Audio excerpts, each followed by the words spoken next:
Je suis contente d'avoir pris ce trophée et je dédie ce trophée aux enfants. Comme la petite FIFA La Lune, ils sont nombreux à avoir été honorés lors de cette 3e édition de la Nuit des défenseurs des droits humains organisée par l'ONG Human Rights Priority dans le cadre du projet Trimestre des défenseurs des droits humains. C'est un projet dont l'objectif est de contribuer au maintien de la veille citoyenne autour des questions relatives aux droits humains dans notre pays.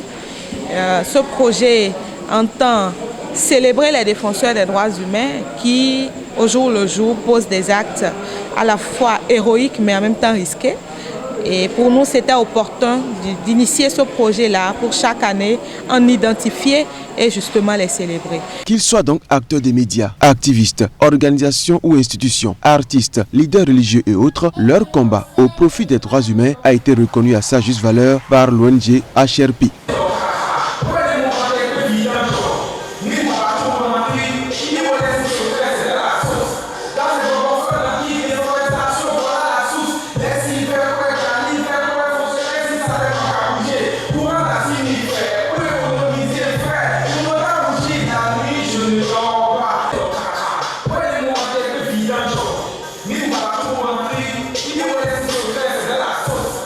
Il s'agit maintenant de faire en sorte que dans nos gestes au quotidien, où que nous soyons, à la maison, au bureau, au travail, en politique, en entreprise,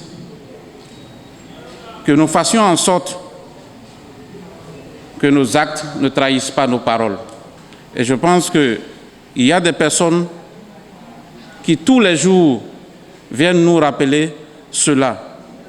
Et donc il est important de les célébrer. Avec les lauréats de l'année dernière, ils sont au total 14 à avoir été honorés pour leur travail qui vise à faire en sorte que les droits de la personne humaine deviennent la base de la construction d'une nation moderne.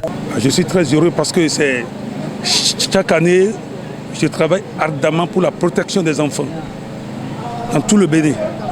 Donc je suis avec l'UNICEF à BMS dans la commune de Dangou. C'était un honneur pour nous et une surprise à la fois. Je pensais juste venir faire mon travail de journaliste et je me suis rendu compte que c'était plutôt un trophée qu'on devait recevoir et je remercie véritablement HRP pour cette distinction-là. Et Radio Tokwa, souvent, on est au service du développement et du social. On essaye d'accompagner les populations à mieux valoriser notre pays, le Bénin, mais surtout promouvoir les droits de l'homme. C'est un sentiment de joie et de fierté pour l'association, puisque ce n'est pas moi, la présidente, qui fait le combat toute seule. C'est toutes les femmes avocates du Bénin. Et notre présidente d'honneur, Maître Izonou Bédi, était à mes côtés. C'est elle qui est la fondatrice de l'association.